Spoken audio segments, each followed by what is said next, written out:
আগরতলা নাগেরজোলা স্থিত কল্যাণ সমিতির সামাজিক সংস্থার উদ্যোগে স্বেচ্ছায় রক্তদান শিবির ও 5 দিন ব্যাপী শিশু উৎসবের উদ্বোধন করেন রাজ্যের মুখ্যমন্ত্রী প্রফেসর ডক্টর মানিক সাহা। এছাড়া উপস্থিত ছিলেন আগরতলা পুর নিগমের মেয়র দীপক মজুমদার ও আগরতলা পুর নিগমের 33 নম্বর ওয়ার্ড ও 40 নম্বর ওয়ার্ডের কর্পোরেটর সহ অন্যান্যরা। Bureau report, Tripura news 8। আজকে আমি প্রথমেই আমি বলবো আমি দুঃখিত যে এখানে অনেক বক্তা কিন্তু এখানে ছিল, কিন্তু যেহেতু প্রোগ্রামটা অনেক দেরিতে শুরু হয়েছে, আমার আরেকটা প্রোগ্রাম আজকে যেতে হবে ক্যান্সার ইনস্টিটিউশনে। এর জন্য আমি ওনাদের থেকে পারমিশন নিয়ে আমি বললাম আমাকে বলে আপনার ছেড়ে দিন, ওখানে আমার পৌঁছতে হবে। তো যাই হোক, অত্যন্ত ভালো লাগলো এখানে এসে আমরা যে ব্লাড ডোনেশনের যে ব্যবস্থা এখানে দেখলাম। এখন আপনারা প্রতি বছর এই ক্লাব করে থাকে। আগে আমরা ক্লাব সম্পর্কে যে ধারণা ছিল এখন কিন্তু কমপ্লিটলি চেঞ্জ হয়ে গেছে। ক্লাবের যে কর্মকাণ্ড শুধু দুর্গাপূজা, সরস্বতী পূজা এসবে শুধু সীমাবদ্ধ নয়, বিভিন্ন ফিলান্থ্রপিক ওয়ার্ক ওনারা প্রতি বছরই করে থাকেন, বছরের পর বছর করে থাকেন। আমরা দেখেছি কোভিডের সময়ে ক্লাবের ভূমিকাও আমরা দেখেছি।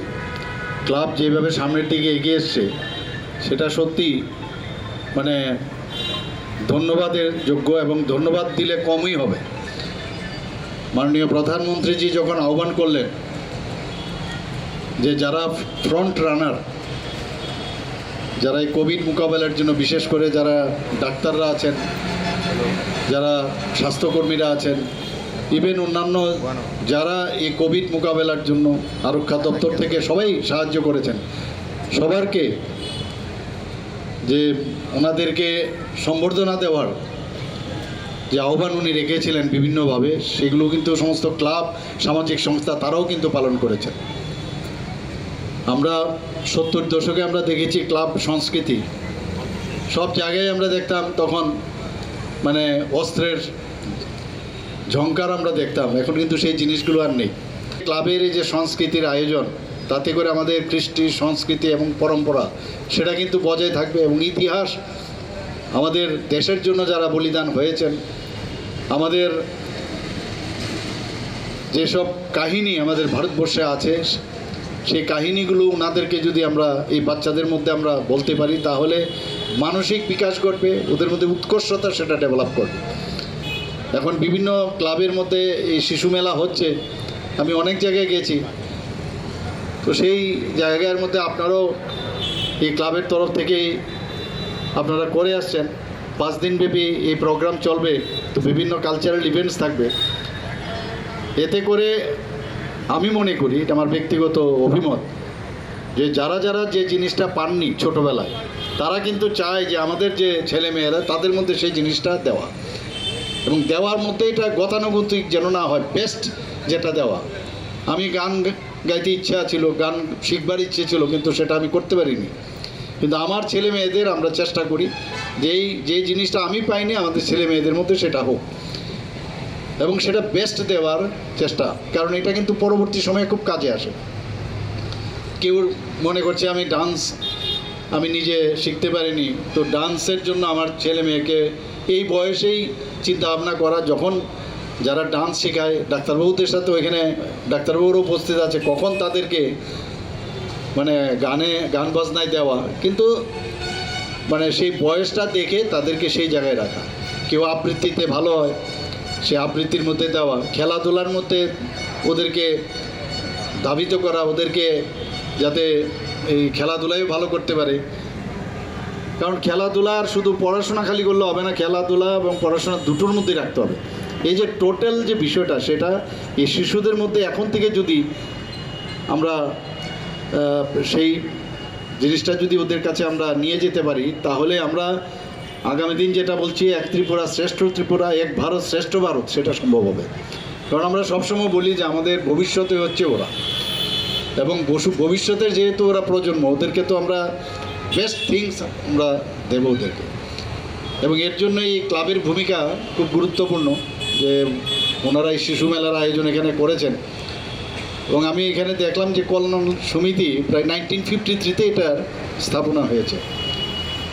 খুব কম সংখ্যক ক্লাবই আছে ত্রিপুরাতে যেখানে এত পুরনো একটা ক্লাব 1950-তে, এটা আজকের ক্লাব নয়, প্রায় 70 থেকে 71 বছর হয়ে গেল এই ক্লাব। তো তার একটা মানে বলবো যে ঐতিহ্য রয়ে গেছে। কারোর গার্হস্থ্য সমস্যা হয়, কারোর সীমানা নিয়ে সমস্যা হয়, কারোর বিভিন্ন পড়াশোনার জন্য পড়াশোনা করতে পারছে না, টাকা পয়সার জন্য, সেই সব জায়গায় ক্লাব কিন্তু এখন গুরুত্বপূর্ণ ভূমিকা নিচ্ছে। কিন্তু সেখানে যদি দেখা যায় যে একটু নিরপেক্ষতার অভাব, তখন কিন্তু যে বিশ্বাস এবং আস্থা, সেটা ওই অত্র এলাকার মানুষ ক্লাবের মধ্যে থাকে না। তো সব জায়গার মধ্যে আস্থার একটা বিষয়, আস্থা আনতে হবে, বিশ্বাস আনতে হবে ক্লাবের প্রতি। কারণ আমাদের কাছে অনেক সময় আসে ছোটোখাটো সমস্যা নিয়ে, আমরা তখনই বলি ক্লাব কি বলছে, পুলিশ দিয়ে আর এ দিয়ে আইন দিয়ে কিছু হয় না। তো আমরা মাঝে মাঝে পাঠাই যে যান ক্লাবের মধ্যে, কোনো ক্লাবের সেক্রেটারি বা প্রেসিডেন্টের সাথে যদি কোনো সময় পরিচয় থাকে, ডাইরেক্টলি ওর ইনডাইরেক্টলি খবর পাঠায় ওর সমস্যাটা সমাধান করুন। এখানে যখন আমার মুখ্যমন্ত্রী সমাবেশতে অনেক সময় আসেন অনেক সমস্যা নিয়ে, তখন কিন্তু আমি ডাইরেক্ট এইভাবে কথা বলি যে আরে ওর কী সমস্যাটা দেখুন আপনি। তো এই সমস্যাটা যদি সমাধান হয়ে যায়, যদি একটা ক্লাব যদি তার সমস্যা সমাধান করতে পারে, একটা সরকার যদি সমস্যার সমাধান করতে পারে, আর সমস্যা সৃষ্টি করে আগে ক্লাব চলতো, এবং সরকারও আগের যে সরকার আমরা দেখেছি তারও সমস্যা সৃষ্টির মাধ্যমে কিন্তু সরকারে থাকতো। এখন কিন্তু সেটা অনেকটা কমে গেছে। আমি চাইবো যে সমস্যার নিরসনে আমরা we are all born for others, not for our self. এটা মাথায় রাখতে হবে, যা কাজ করলাম সেটাই মানুষ মনে রাখবে, ভালো কাজ করলে সবাই মনে রাখবে।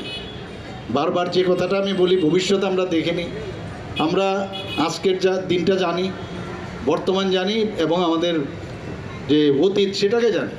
কিন্তু এমন কাজ আমরা করব ক্লাবের বা আমরা যারাই যে জায়গায় থাকি, যে স্থানেই থাকি, এমন কাজ করতে হবে যেটা ভবিষ্যৎ বর্তমান হয়ে অতীত হয় এবং মানুষ মনে রাখে।